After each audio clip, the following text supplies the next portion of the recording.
Hello and welcome to today's Mind Your Career webinar. My name is Adam Sylvain and I work with the Alumni Career Development Team here at the University of Chicago in Hyde Park. I'm delighted to welcome you to our webinar entitled Making Sense of Your 401k. Today we will hear from alumna Michelle Waymeyer. Michelle is a financial advisor and financial coach, as well as the founder of Young and Scrappy, a specialty practice geared towards serving young investors. Her passion is providing approachable, actionable financial literacy education to recent graduates, young professionals, as well as artists and entrepreneurs. You can read more about her work at www.youngandscrappy.com. Without further ado, it's my pleasure to cede the floor to Michelle.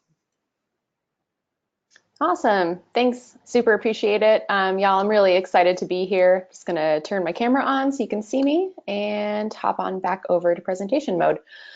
So as mentioned, this is making sense of your 401k. I apologize for the missed opportunity to make the word sense into a pun. Perhaps next time we can do that. As mentioned, I am a fiduciary financial advisor and financial coach. The name of my business is Young and Scrappy. I'm also an alum of the University of Chicago, so I'm super pumped to help my fellow alums out with some retirement questions. As we go through this, I just want to go ahead and give you the caveat. There'll be a couple of polls throughout. I will get to questions at the end. Please, please, please feel free to ask those. I will do my best to answer as many as I can in the time allotted. But just for convenience sake, we'll make sure not to, I won't necessarily be answering them as we go. So let's start with a quick poll. You know a little bit about me. I want to know a little bit about you. So which of the following best represents your current employment status? So if you get a pension through work, if you have a 401k through your work, if you maybe used to have a 401k, but maybe you switched jobs, it's not really an option for you anymore, or if you never have had a workplace plan and you just need something else, definitely let me know. I'm curious to see where everybody's at in terms of how you're saving for retirement, how that's working out for you. There's also an other box. So like if you're a current student, for example, and you haven't even started saving for retirement, if you've made it on this webinar somehow without graduating, props for being sneaky. Go ahead and click the other box. Any other reasons, anything else, go ahead and let me know. So which of the following best represents your status? Go ahead and click one, and we'll see where folks are at here with their retirement journeys. Great. So I'm just giving a few more seconds, Michelle, for everyone to make their response, and then I'll share out the responses. Awesome.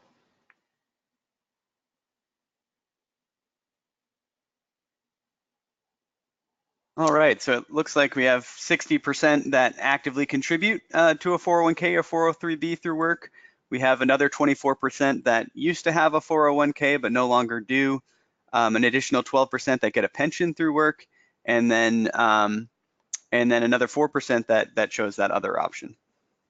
Awesome. Okay, that's great. So it seems like then for the vast majority of you, this is going to be pretty relevant. We're going to really focus today on 401k type investments. We'll get a little bit into the other stuff as well, what to do with old 401ks. Before we dive in, I need to give you the good disclaimers that our sweet lawyer friends always tell us to give. Just the biggest one is that investing involves risk. Be careful, do your homework as you're going through that 401k paperwork. Read things carefully. Know that past performance doesn't guarantee future results, especially as you're looking at some of those past performance tables, how various mutual funds have performed. No investment strategy is optimal in all situations. So I'm going to try and give you some good rules of thumb here, but obviously so much of this is personalized. Sometimes working with a professional is the right decision. So if you go through everything and you're just like confused and overwhelmed, know that that's an option for you as well. No shame in that game. I don't change my own oil in my car. So just know that that's an option. So like I mentioned, we're going to really cover some of the basics involved with workplace retirement plans today. We're going to get into some employer plan basics and really understanding what your 401k plan might look like. Plenty of different options to understand and know about. We'll get a little bit into what investments you should choose when it comes to reading and understanding a 401k plan menu. We'll talk about some alternatives to employer-sponsored plans, either for folks who just don't have access to that or are looking to supplement their existing plan, as the case may be. And then certainly we'll kind of close out with, let's say you've gone through this process of saving for retirement, but then you leave your employer. What happens to that old plan? What are the options for folks who are looking to kind of move that elsewhere or handle that situation? And then, like I said, we'll end with some Q&A, so feel free to leave me questions as we go through.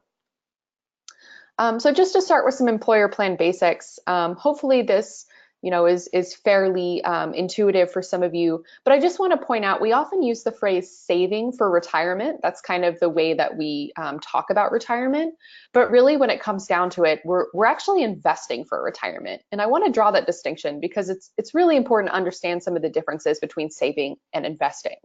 When we talk about savings, we're frequently referring to either letting money build up in your checking account or putting money away in a dedicated savings account or money market account. That's great for shorter term goals. It's not risky. It's insured by the FDIC up to certain, bank account thresholds. It's easy to access your money. The problem is that you're not really earning interest. There's no risk, but there's also no return. And so when it comes to saving for retirement, something that's a long time away, for most of us who are getting started early, we have plenty of time until retirement. And so we're allowed to, we can take a little bit more risk on. So this makes investing great for longer term goals. The flip side to that is it's harder to access your money. There's the possibility that you could lose loss of principal along the way. Your investments could lose value in the short term or medium term. And then the flip side of that is that there's higher growth potential. So we talk about saving for investing, but in fact, we talk about saving for retirement, but in fact, we're really investing for retirement when it comes down to it. One of the most popular ways to invest for retirement is through the 401k or the employer-sponsored investment account. So this is specifically for retirement. There are a lot of pros to this, namely tax benefits. So the government wants you to save for retirement. They don't necessarily want you to be reliant on Social Security or whatever social safety net is there. They want you to do this. And so the government actually embeds a lot of tax benefits into some of these retirement accounts in order to try and incentivize folks to prioritize that activity. On the other hand, because it is specifically for retirement and you get all these sweet tax benefits, there are some restrictions that come with investing in retirement accounts, whether that be a 401k or anything else. And I also want to point out too that while I use the word 401k as sort of the shorthand for employer-sponsored investment account, the nonprofit version of this, or if you work in education, for example, if you're a teacher or a professor, you might know that you have a 403b. This is basically the nonprofit version of a 401k, but just to kind of keep the vernacular straight, to keep things a little bit simpler, I'll be kind of referring to 401k as this whole bucket of various employer-sponsored accounts. So how does this work? Well, in concept, you sign up for your employer plan, and then you are making regular pre-tax contributions. So usually you specify in advance, I want to take out 3% of my salary or 5% of my salary or 10% of my salary if you're feeling sassy. That will actually get debited directly from your salary. It'll kind of show up on your pay stub as a line item. That happens before taxes hit. So if you're putting $5,000 a year into a 401k, for instance, the amount that you would pay taxes on would be your salary minus $5,000. So it's pre-tax contributions. The great thing about this type of retirement account, as I mentioned, tax benefits, the money actually grows tax-free over time. So as your investments grow, as you get dividends, as you get interest, all of that stuff grows tax-free over time. When you get to retirement, you can start pulling money out of the account. If you don't retire because you're just hell-bent on working forever, totally fine. You still have to pull out your 401k money at age 70 and a half for 401k plans. But then when you take the money out, it's treated as ordinary income. So let's say you get to retirement, you need $60,000 to fund your lifestyle. You take that $60,000 out, it's going to be taxed just the way that a $60,000 salary today would be taxed. So the bottom line, there's a lot of incentive to invest in a 401k, but the sweet tax benefits are the number one reason why people choose to invest in this type of account. As I mentioned, there are a couple of restrictions. So you can't withdraw the money until you hit age 59 and a half. There are a couple of exceptions to this. So if you retire early and you can prove that you're retired at age 55 or later, you can pull stuff out. Obviously, if you become disabled, there are a couple of other provisions. If you're buying your very first home, for instance, you can pull money out of this account in some circumstances. But for the most part, the reason why you get all these tax benefits is because the money is locked up until you get to retirement. So if you pull money out early, you actually pay a 10% early distribution penalty. So that's, the penalty applies to everything you pull out, and then you have to pay the taxes on it. So for most of us, it's not even worth it to pull money out before retirement, just because if you're pulling out $5,000 for whatever reason, you're not going to actually see the $5,000. You'll see $5,000 minus 10% minus all the taxes you owe. So just know that that's definitely a downside to 401k investing. This is not your flexible money by any means. There are also some limits to how much you can contribute per year. So obviously, again, the government wants to help you save for retirement. They want to give you tax benefits, but it's not the case that you can just put in however much you want. Otherwise, people would take advantage of this. People with lots and lots of money would put lots and lots of money into these retirement accounts, and then there would be no tax on investments, and that would be problematic for a number of reasons. So your contribution limit, however, is quite high. If you are below age 50 in 2019, you can put up to $19,000 in this account type. And for most of us, that's a pretty good chunk of change. When you hit age 50, there's actually a $6,000, it's called a catch-up contribution. And then on top of what you put in, your employer can also put in stuff on your behalf. So we'll talk about what that looks like. Most of us think of this in terms of like an employer match. But overall, you can put quite a bit of money in there. So now that we've kind of known the basics of 401k plans and how they work, I want to get into some of the minutia involved in them, because obviously every plan is different. When your employer goes to set up the plan, they have to choose the provider, they write what they want the plan to look like and all the various provisions that the plan participants have to be a part of. And so I want to talk about some of those plan features, because people listening might have drastically different options associated with their plans. And unfortunately, the only way to really know what your plan looks like is to get on in there and read the plan paperwork, which can be very dense. So hopefully this will give you at least a few big features that you can be on the lookout for as you're skimming down through those documents, just to make it a little bit easier to stay organized. So the first one is eligibility date. So when are you allowed to start contributing to the plan? Some employers are pretty gracious. They allow you to start getting in on the 401k package or benefits right away. For others, there is a waiting period that's kind of designed to weed out people who are going to join the company and then leave after a very short period of time. So the most common waiting period that I've encountered personally is 1 year. So you start your employment and then 1 year later you get to be a part of the company 401k plan. But eligibility is an important thing to keep in mind once you're figuring out what your 401k looks like. In addition, there's also the opportunity to have some sort of employer match or profit share. So not just you contributing to your retirement future, but your employer also contributing to your future as well. This is one of the biggest benefits that people look for when they look for jobs. So it's important to kind of know what this looks like for you. There are some employers who don't match at all. That's unfortunate in my personal opinion, not to like get on my soapbox, but I think it's great when an employer does some sort of match. Then there are some employers that have what are called safe harbor provisions. So they're going to contribute to your 401k regardless of whether you contribute. So for example, even if you put nothing at all in your 401k, your employer might put in 2% of your salary every year or 3% of your salary. The safe harbor match does not tend to be super high. 2 to 3% is what I most commonly see, with the exception when people work for really rockin' companies, or sometimes they see when people work in education, colleges and universities will sometimes have a much higher safe harbor match provision. Then I would say the most common employer match situation is that they're going to match when you contribute. So employer matching up to a certain percent of contributions. So for example, they might put in 100% up to 3% of salary. So in that case, if you put in 1%, your employer is going to put in 1%. If you put in 3%, your employer is going to put in 3%. If you put in 5%, you'll hit the cap and your employer will still put in 3%. So that's kind of the common structure, is matching up to a certain level. I've also seen it kind of in a tiered system, like the example below that. So they might kind of match 100% of the first couple percent, but then do 50% of anything thereafter up to a certain threshold. So again, this is something that you'll just kind of have to go back through some of your paperwork and figure out what the match looks like, whether it's safe harbor or whether it's contingent upon you putting money into the account.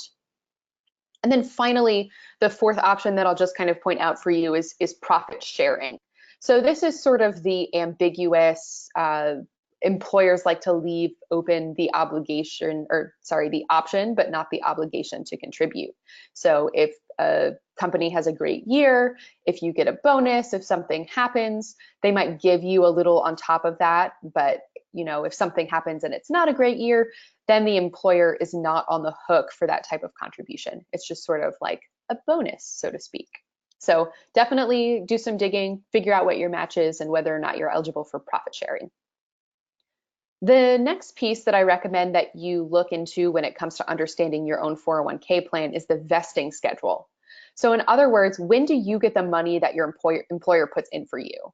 And I'm talking about this from the context specifically of, let's say you were to get a 401k, you put in money, your employer gets in money, and then you leave. How much of that money do you get to take with you? So that's kind of what vesting is. Some plans vest immediately. So if your employer puts in money and then the very next day you walk away from that company, you get to take 100% of your employer contributions with you. So that's called immediate vesting. Others sometimes take time to vest, where they'll say, we really want you to work for us for 5 years before you get the money that we put in on your behalf. It's meant to reward not just being an employee, but being a long-term employee. And sometimes timing is laid out in a vesting schedule, which we'll see in just a second here. So sort of vesting over time. I just want to note, this does not apply to your own contributions. So again, if you put in $1,000 and your employer puts in $1,000, if you leave the next day, regardless of the vesting schedule, you will always get to take your contributions with you.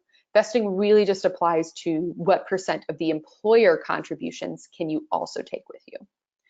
Just to give you an example of what a vesting schedule might look like, sometimes it's broken out over a few years, where if you're only there a year, you don't really get to take any of your employer contributions if you leave.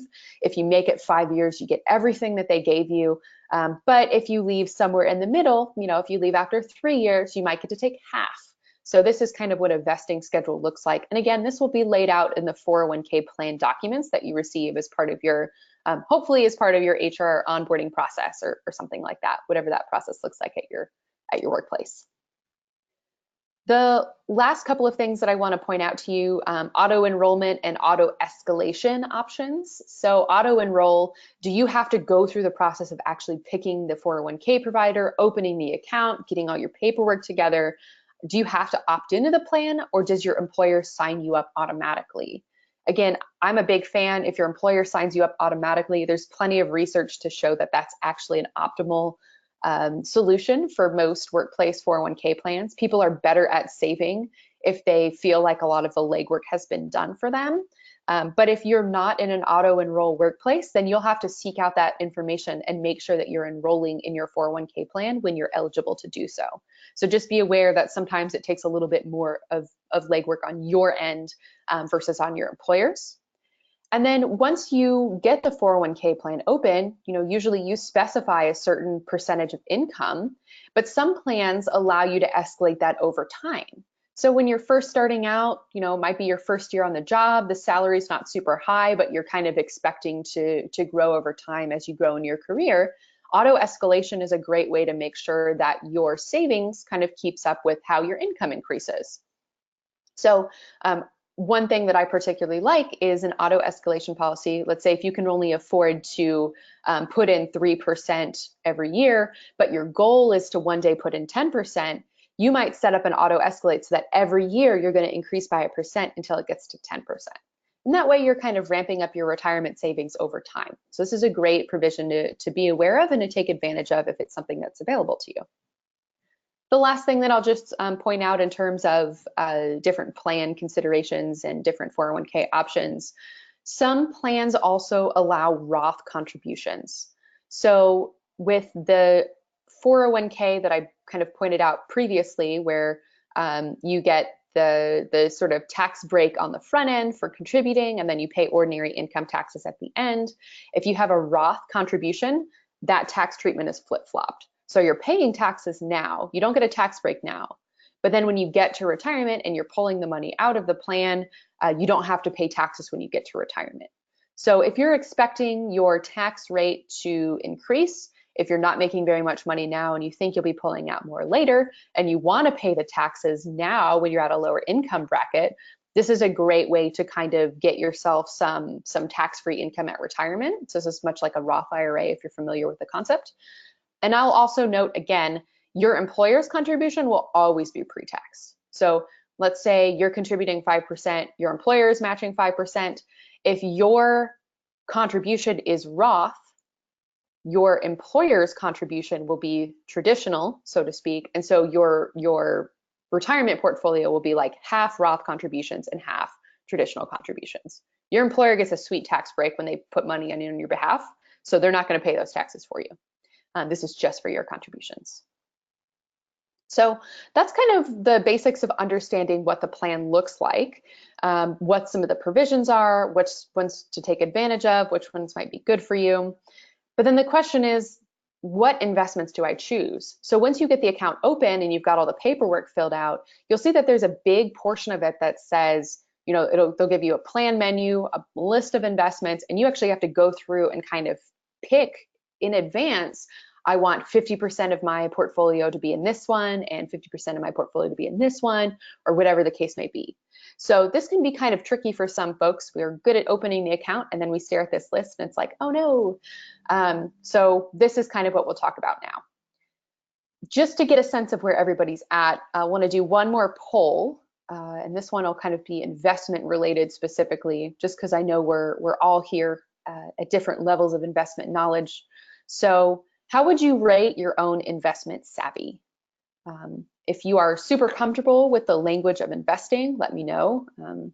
Good for you if that's the case.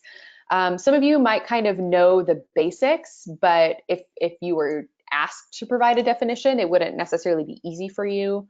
Some of you might know some of the basic investment vocabulary, but that's about it. You can't really define it or know what it means. And then there might be some of you, this is totally no shame in this.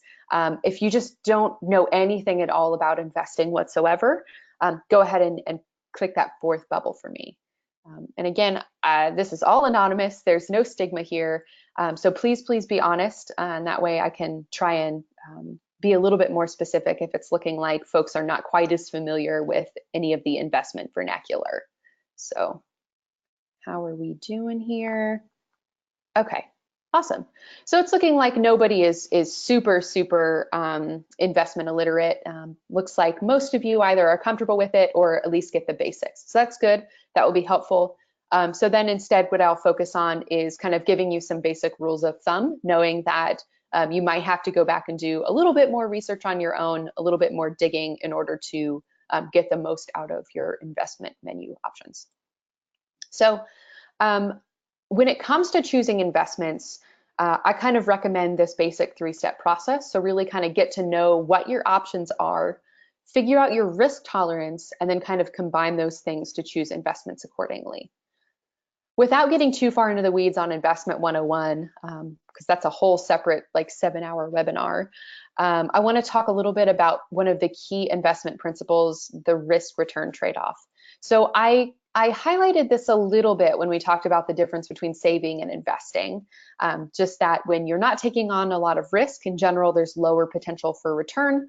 When you're taking on more risk, in theory, there's higher potential for return. So when you think about something like a savings account, you know, that would really be in like the bottom lower part of this graph. And then as you get more risky, you would kind of be moving up the risk return trade-off ramp, so to speak. Because of this, a lot of menus or plan selections will kind of be put in order of how conservative the investment is to how aggressive it is. So they try and group things either by type or by risk and return trade-off. In general, you might see some of your safer investments kind of earlier on in the plan list. Things like cash and money market, obviously, that's not a great option. Otherwise, you would just have a savings account. Stuff like US government bonds, something that's sort of a target date fund, which we'll talk about in a second. And then as you kind of get a little bit more risky, you know, some of the higher yield bonds or junk bonds, basic US stocks, smaller stocks, some of the specialty stuff, your alternatives in real estate, as well as some international holdings, especially emerging markets. That stuff can get pretty risky. So this might be how your menu is laid out. Obviously, every provider is different. I've even seen folks kind of have the best ones in like their 401k pamphlets will show the name of the fund, and then underneath it there'll be like a little heat map of how risky something is. So if it's got only one little block, it's really conservative. If it's got all 5 blocks, it's aggressive. I think the more that plan sponsors incorporate those types of mnemonic devices functionally, again, that's much better for plan participants. But you might get a bad menu, unfortunately, and there might be zero information about all the differences between them. Unfortunately, then you'll have to do a little bit of extra research in order to figure out what's what. For the most part, when it comes to investing in a employer-sponsored 401k, all of the options that are in that list are going to be mutual funds or ETFs. So even if you've got a stock type holding, for instance, it's rarely the case that it will be the Coca-Cola company or the Disney company or whatever. It'll be a whole bundle of stocks all together. So that's basically what a mutual fund is, what an ETF is. These are just pools of money. They're managed by professional managers. It's usually a whole bucket of something in a certain asset class or a certain type. So it might be US small companies, or it might be emerging markets, or it might be a specific type of bond where you're sort of buying a whole cluster of stuff together in order to make it more efficient and get some pretty efficient diversification. These really are the building blocks of your 401k plan. I want to point out a couple of things that kind of make a difference when it comes to assessing mutual funds and ETFs. Again, without getting too far into the weeds, I just want to highlight some things for you. Some holdings, and this I think is more common with mutual funds specifically, are what are called actively managed. So for example, there are 500 stocks in the S&P 500. This is the 500 biggest companies in the United States. An active manager would say, well, we only want to pick the winners. So let's take our favorite 80. We're going to do a bunch of research. We're going to figure out which ones are going to outperform. And that way, if the stock market is doing something, we're going to beat the stock market. We're going to beat the stock market by doing good research. Super good in theory. In practice, there's a lot of evidence to suggest that people are not super good at picking stocks. Even highly qualified teams of analysts are not very good at picking stocks. 85% of actively managed mutual funds do not beat their benchmark over a 10-year period. On the other hand, passive management kind of says, look, if there are 500 stocks in the S&P 500, let's buy one of everything. That way, we're not necessarily beating the stock market, but we can perform in line with how the market performs. So just know that as you're going down your list of holdings, some of these might be actively managed, some of these might be passively managed. Those are two completely different styles, and they make a big difference. ETFs in general tend to be passively managed. Mutual funds in general tend to be actively managed. Obviously, there are some exceptions there. ETFs also have more flexible trading than mutual funds. I won't get too far into the details with the structural differences between them, but they can be slightly more tax efficient than mutual funds. I like ETFs personally, but regardless of what you choose, regardless of what strategy you choose, just know that the fees matter.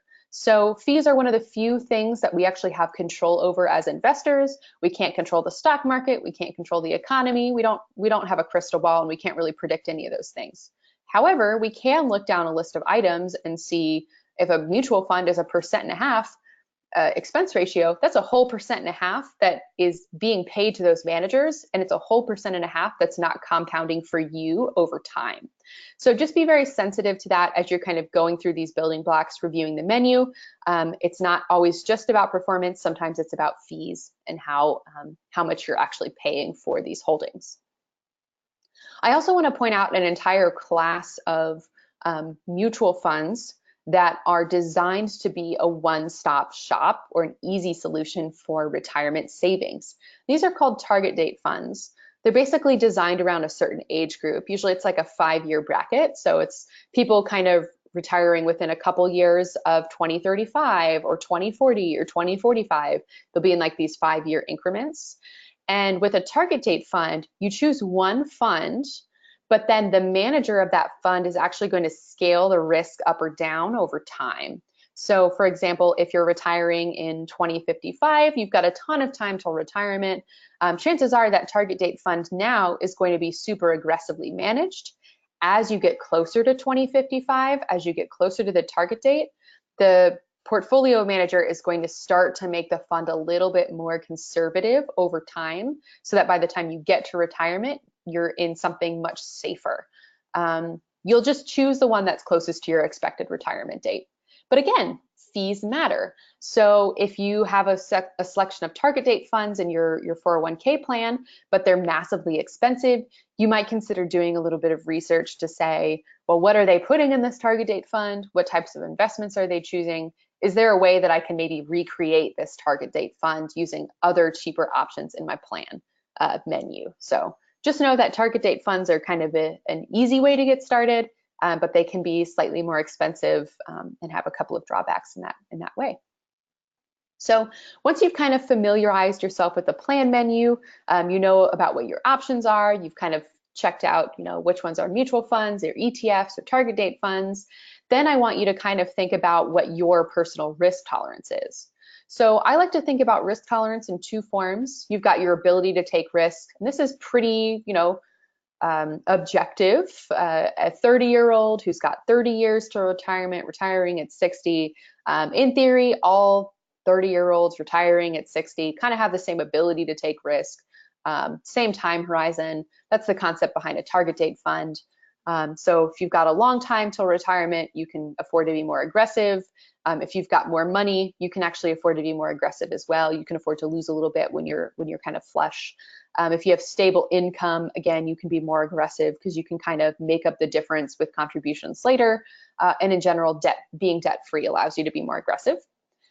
But then there's the willingness to take risk side of it. So if I've got two 30-year-olds who have 30 years till retirement, but one of them is investing in Bitcoin and the other one has cash under a mattress and gold bullion under an oak tree, those are two different personality types. Those are two different comfort levels. Just this feeling of being comfortable with investing. In theory, even if those two 30-year-olds have the same ability to take risk, they might have vastly different willingness to take risks. So as you're kind of thinking about your risk tolerance, I would encourage you to consider both of these factors. So not just how long do I have till retirement, but also how comfortable am I with the process? And it might be the case, some of these things change over time. You'll definitely want to make sure that you're looking into this or thinking about these things on a regular basis, even if it's not every year, every couple of years at least, just checking back in with yourself to see how comfortable you are. And so in general, if you don't have a good ability to take risks and you really aren't comfortable taking risk, I would consider you a pretty conservative investor. If you've got a long time till retirement and you're comfortable with investing, in general, I would consider you more of an aggressive investor, and then obviously everything else somewhere in between. Whether you're sort of low and high on one or the other, there's sometimes balance out to make you a little bit more moderate. So this is, again, super, super simple, overly simplified. But if you were a conservative investor or if you were an aggressive investor, what might that look like? So again, thinking about sort of our risk return trade-offs, we'll kind of bundle bonds as like the safer stuff, and we'll kind of bundle stocks as the aggressive stuff. Again, this is a simple rule of thumb.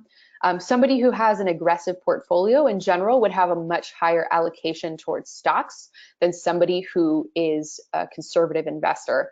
And again, getting back to the idea of a target date fund, that target date portfolio 40 years out might look something like this with this aggressive portfolio. And then over time, as you get to that target date, it's going to look a little bit more like that conservative portfolio. So that's just kind of the super simple, like making sure that you understand what your risk tolerance is and then trying to figure out the basic building blocks of how much aggressive stuff and how much conservative stuff you want in your portfolio accordingly. When it comes to then choosing investments, you can kind of map these things onto each other and figure out, what your options are and what you're looking for. So just a couple of things to keep in mind. I mean, the good thing about a 401k plan is that you're really only looking at the stuff on the menu. And so I've seen 401k plan menus that only had like 9 options. I've seen 401k plan menus that had up to 40 options, but there are thousands and thousands of stocks, bonds, publicly traded mutual funds, ETFs. The investment universe is super broad. And so the fact that you're in a 401k actually works to your advantage because somebody's already done some of the back end research and narrowed it down to this small menu of options instead. So you really only have to choose a few in order to make this work for you. Just also know that, again, in general, the passive active debate, my personal preference is for passive investments. Definitely do your research. And if you're thinking about, what you want to put in sort of your stock bucket, you might consider looking and seeing which of the passive options you want to include or which of the active options, as the case may be. There's also, again, the trade-off between what gets the best returns or what has the best past returns versus which ones are the most expensive. So if somebody has a really good track record, chances are they're charging a lot of money for that mutual fund, whereas something like an ETF where it's just trying to match that benchmark over time, those are going to be your most inexpensive options, which is great. But if you find that you want a little bit of extra research, there's a great tool called Morningstar, and they can actually help you compare missing data. So Morningstar.com has like a free analyst tool. It's not super robust, but it's pretty good for something free. Every planned option is going to have a ticker symbol. It usually will be 5 letters if it's a mutual fund, 3 to 4 letters if it's an ETF. You can pop that in the search bar. It's going to pull up more information about management and fees and what's in that portfolio. And there's even like a star rating system where Morningstar will show you, our analysts have looked at this mutual fund and we think this is a 1-star fund or a 5-star fund or whatever that looks like. So this is a great way to cross-reference if you're sort of hungry for doing extra research. If you're feeling ready to get nerdy on investing, this is a good resource for you.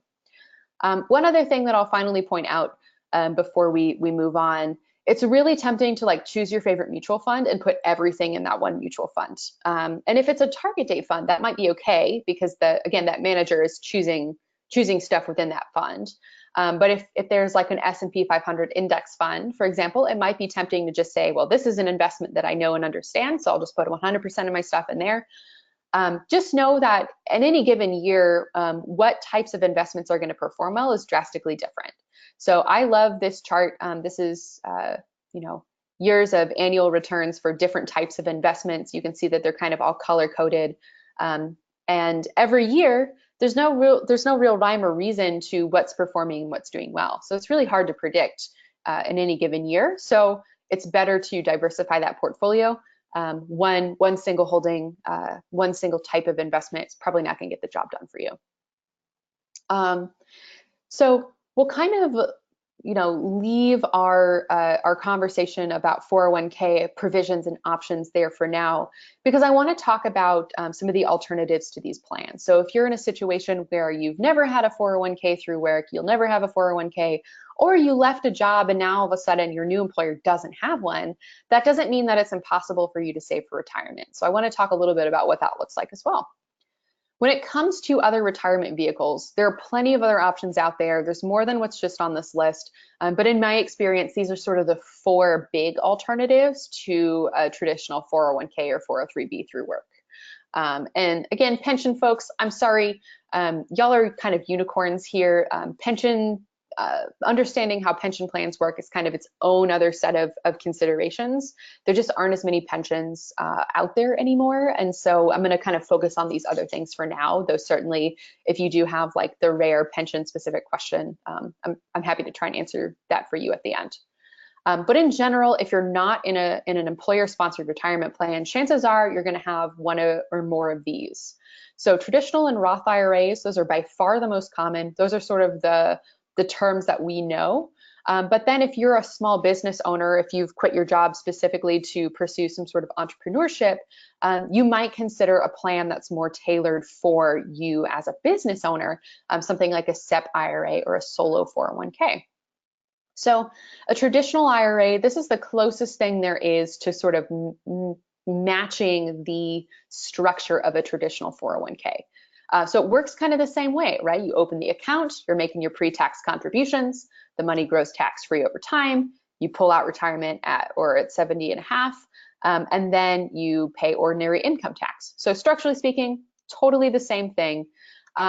Roth IRA, again, we talked a little bit about a Roth 401k, but again, this is kind of the opposite tax treatment where you get the account opened, you're making regular post-tax contributions, the money is growing tax-free over time, and then you don't have to pay taxes later. So the bottom line there, obviously, pay taxes now, get tax-free income in retirement. There are a handful of other differences that distinguish these two types of accounts. And I should go back a step and say, if you're not familiar, IRA stands for individual retirement account. So IRAs are for individuals. They are retirement accounts for individuals. It is embedded in the name. But there are just a couple of differences in some of the treatments between them. And I'm not going to go through everything, but I wanted to put more information rather than less on the slide, just in case you want to go back and read through later. I want to make sure you have the information you need for folks who maybe missed the live version. The one downside that I'll point out to something like a traditional or a Roth relative to a 401k is that the contribution limit is so much lower. So we talked about, $56,000 between you and your employer for a 401k. With a traditional or a Roth in 2019, you can only contribute $6,000 a year. If you're over age 50, you get a little bit of a bump, the catch-up contribution, so you can contribute $7,000 a year. But you'll notice that the threshold, the contribution limit is so much lower.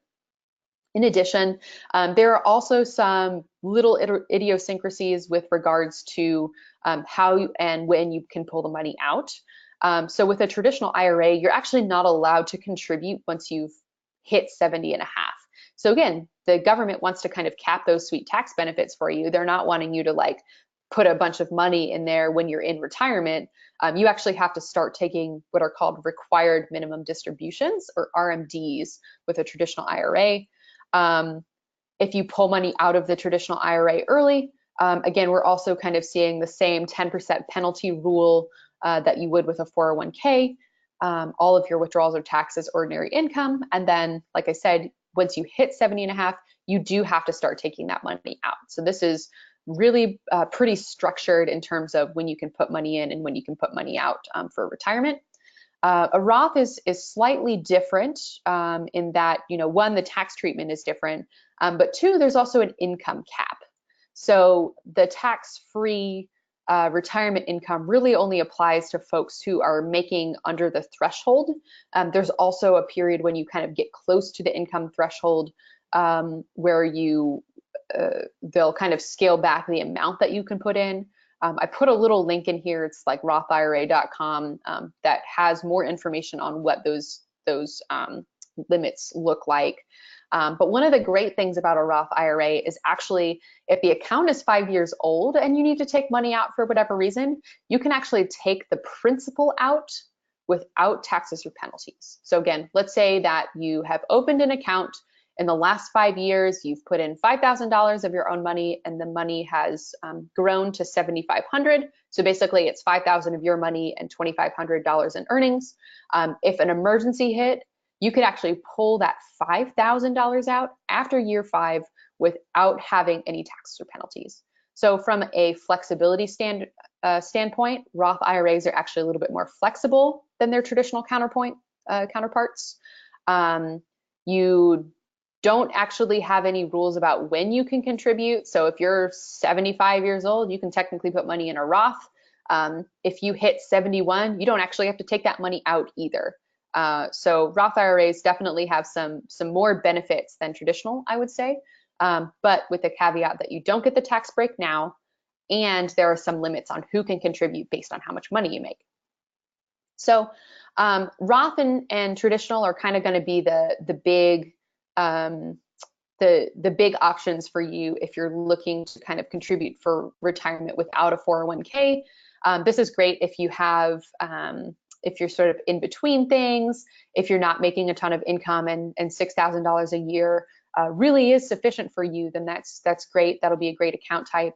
However, if you're a small business owner, you've just started your own company, something happens and you want to put in more than $6,000, you specifically have a couple of other options.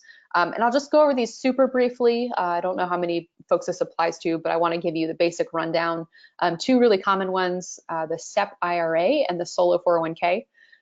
So the SEP stands for Simplified Employee Pension. And functionally speaking, this is like a traditional IRA, but there's a much higher account limit. So you can contribute 25% of your salary up to the same $56,000. So it's a little bit more complicated, but you can put in so much more money, which is great if you're a high earner.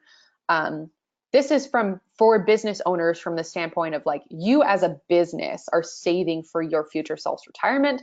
The contributions are technically only made by the employer and they get a tax break. So there's no Roth provisions to a SEP IRA. It's all pre-tax money. It's paid by you as a business for the future of you as the employee. The downside to a SEP is if you hire more employees and you're putting in a certain percent of salary, you actually have to contribute that same percent for all your employees. So obviously, if you're making a lot more money, 2% of your assistant salary might not be a ton, but that will limit how much you're able to put into your SEP as well as what you're putting into that employee's SEP. So just know that that's definitely a drawback there. The other option, this is great for self-employed persons, for people who really specifically like this business is just me. This is great because you have a ton of options for how much you can contribute. Again, it's $56,000. This one also allows potentially for Roth contributions, depending on how it's set up. You can technically take loans from the plan, and there's the $6,000 catch-up limit if you're over age 50. So this one is pretty popular for my self-employed folks. If you're looking to get started with this, definitely look into a solo 401k. It might be a good option for you.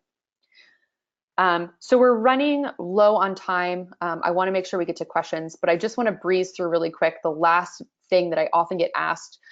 Let's say you have a 401k, you leave that employer, what happens to the old account? This is a big question. So one more poll just to get a sense of where folks are at here, because I saw a couple of people mention that they had left a job. Certainly some of you will be in this position in the future. If you left a previous employer, how did you handle that? Did you cash out your account? Did you roll over your old retirement account to an IRA? Is that old 401k or 403b just kind of sitting out there in the ether waiting on you to take action? Or is this not applicable to you? Maybe you have not had to do this in the past.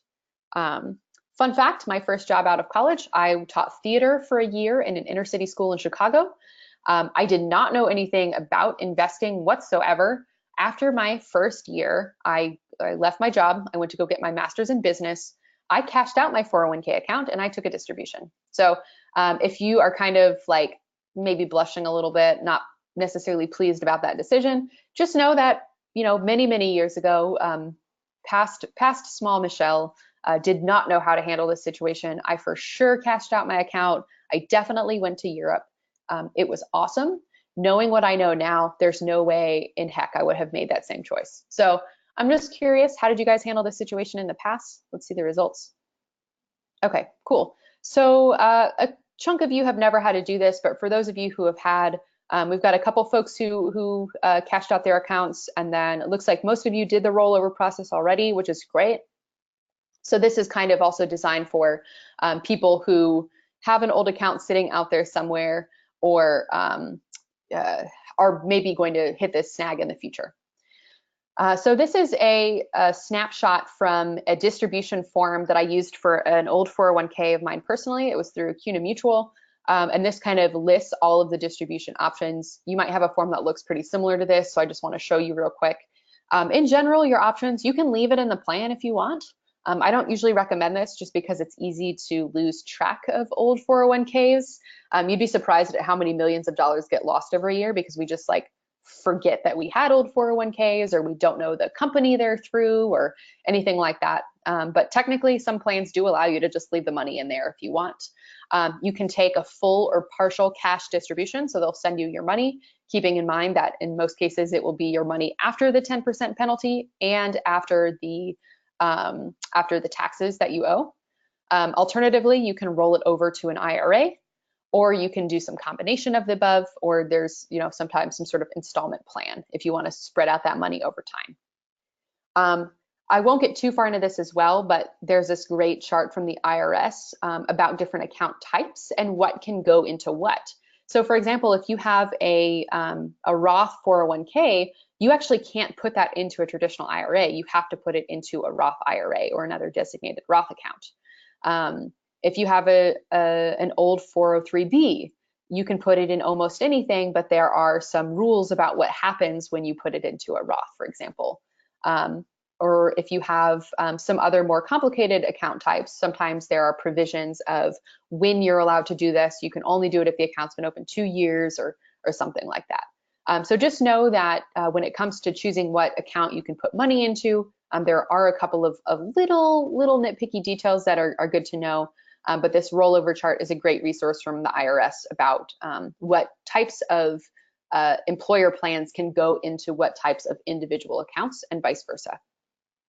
But in a nutshell, just to give you a sense of the process, if you do decide that you want to put it into an IRA, this is by far the most common option, as we've seen from our poll, as well as my own anecdotal experience. In general, you want to open up the new investment account, whether that's a Roth IRA for those Roth 401k contributions or a traditional IRA for those pre-tax contributions. You'll actually get the distribution paperwork from your old employer or your old HR department, or sometimes the company that is managing the 401k. But in general, it's going to come from like the old 401k side and not from the new investment side. You'll select the full rollover option. It's sometimes called a direct rollover, and they'll ask you the information. What's your new account? Where do we need to put this money? What's the provider? How do we send a check? All of that good information. You then return the forms again to your old HR department or the 401k investment company.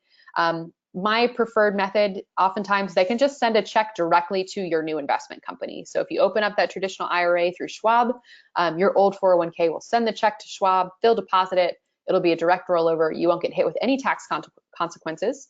Sometimes they insist on sending a check to you first, and then you basically have 60 days to send it to your new IRA provider so that it doesn't look like a distribution, it just counts as like a rollover. One final thing that I'll point out to you, be sure to actually invest the cash in your new account. It will come in as dollars. When you get an IRA, you actually have to go in and choose selections as well. So, gosh, that was so much material. I appreciate your patience. We have just a couple of minutes for questions. Did we get any questions, Adam? We do have a few questions, so we can start in on those if you're ready. The lightning round, let's do it. All right, awesome. And I know that at least one person had asked about the slides because there was a lot of information there. They are attached as a handout, so everybody has access under the handouts tab on the control panel to a PDF version of these slides. So please feel free now before we end to download that file. I'll also include it in the post-event email I send later this afternoon, but just a quick note on that. So getting into questions here. First question, after 59 and a half years old, can I keep working, maybe part-time, and withdraw from a 401k without penalty? Yes, but when you retire and work part-time, in general, you would also complete the rollover process then. So you leave your employer, you roll it over into an IRA, and that way you have a lot more flexibility. And then yes, you can sort of work part-time and then start taking small distributions from that IRA to kind of supplement the part-time work that you're doing. Great, thanks. Our next question comes from an attendee who writes, I'm 50 years old and had a very healthy 401k up until last year. I withdrew the funds early to help fuel a business venture. Currently, I'm in a position to start investing in my retirement again and would like to know the best way to do so given my current situation. Yeah, so if you are specifically saving for retirement as a small business owner, the solo 401k or the SEP IRA might be a better option for you. There are also a couple of things that you can do, various other account types. If you have employees and you don't want the limitations of the SEP IRA. But honestly, at that point, because you have a little bit more of a complex situation, you might consider actually seeking help from a professional. Great. I have another attendee who asks, would it make sense to take money out of an employer 401k and get charged early withdrawal fees if you want to open a Roth account? Because this person's company does not offer a Roth with their 401k. Oh, that's a great question. So I should be super clear. You can actually contribute to the 401k and a Roth or a traditional at the same time. So the limit of $56,000 for the 401k only applies to the 401k, but you can also just open up a separate Roth, and that way you don't have to worry about penalties, you don't have to worry about taxes. So I've actually seen people, if they're interested in doing the Roth, they'll contribute to the 401k just enough to get the match, but then any extra is kind of getting put into the Roth on the side up to $6,000 a year. So I wouldn't necessarily like pull money out and put it into the Roth, but definitely feel free to open up the Roth account and do both at once. Great. Can you address what happens if you are the beneficiary of an IRA and what your options are there? For instance, if you inherit from a parent. Yeah, that's a great question too. So the IRA as a beneficiary actually kind of differs depending on who you inherit it from. So the rules are different if it's a spouse that passes away versus if it's like a parent or family member. In general, if the person who has passed away was in full retirement age and had started taking distributions, you as the beneficiary have to also continue taking required minimum distributions. So even if you're 35 and you inherit an account from a parent who had retired, there are actually rules about what you have to take out as well. You can actually choose, I want a full distribution, I want to spread it out over a period of time, or you can let that money continue to grow tax-free and just take out the minimum every year. But there is a calculation that's kind of based on your age and the account balance of what the RMD needs to look like. So if you search RMD calculator, you can figure that out. One thing that I'll note is because most people inherit a traditional IRA, just know that it's going to have kind of the same IRA rules where when you're taking those RMDs, it's going to be taxed as ordinary income. So unless you are super, super in need of the money, for most people, the best option is to try and let that grow tax-free as long as possible and really only take the minimum that the government says you have to take out. Great. I think we have time for maybe just our last two questions here. Which of the plan options that you've covered offer creditor protection? So creditor protection from the standpoint of you can't lose your principal. I'll say that, from that standpoint, the only real option is like a cash or money market. So as soon as you invest in bonds, as soon as you invest in stocks, you open yourself up to the risk that those bonds might lose in value or that the stock market might drop. You can lose your principal with those investments. In terms of creditor protection from the standpoint of like investing with a mutual fund company, if something happens to that fund company, in general, they redistribute when they're shutting down a mutual fund, they'll give you back the value of your shares, but there's no like FDIC protection from the standpoint of like a bank account where if you've got less than $250,000 in it, that principal is guaranteed. That said, there are a lot of regulations governing 401k plans, and so it's also not the case that like an employer is allowed to just shut down the plan and take the money back.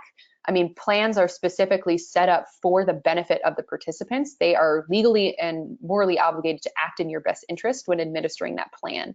So whereas there's no like traditional like guarantee, you might lose money as an investor just being in the stock market.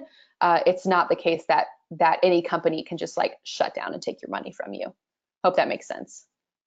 Great. And just one last question, which I think is a good practical one to end on. What type of professional would help someone set up a SEP IRA or a solo 401k? You'll actually usually want to talk to two professionals. So the first, I would consider talking to a CPA, and they can tell you some of the tax benefits and drawbacks to various types of self-administered retirement plans. So they'll be able to say, based on what we know about your tax situation, you might consider a traditional IRA or a SEP or a solo K or whatever that looks like. And then once you kind of work with your tax professional to figure out the account type that works for you, somebody like an investment advisor, a financial advisor or financial planner can then help you figure out how to get the account open, what to put in it based on your goals and risk tolerance, and they can help you manage that money over time. So two professionals really, your CPA and your financial advisor. Great. Well, thank you so much. Thank you to everyone for participating. A special thank you to Michelle for sharing these valuable tips on planning for and managing retirement savings. We'll be back on next week on Wednesday, May 1st for a webinar titled Building Your Leadership Resilience, Extreme Self-Care. Join us and learn strategies for improving your energy, vitality, and resilience at work. As many of you may know already, Alumni Weekend is fast approaching, June 6th through 9th. Today is the last day to register for the early bird rate, so make your plans today and save up to $20 per ticket for festivities, tours, lectures, and much more. I invite everyone to visit our events page at careers.uchicagoalumni.org for our most up-to-date schedule of events. Take care, everyone, and have a great rest of your day. Thanks, Michelle. Thank you.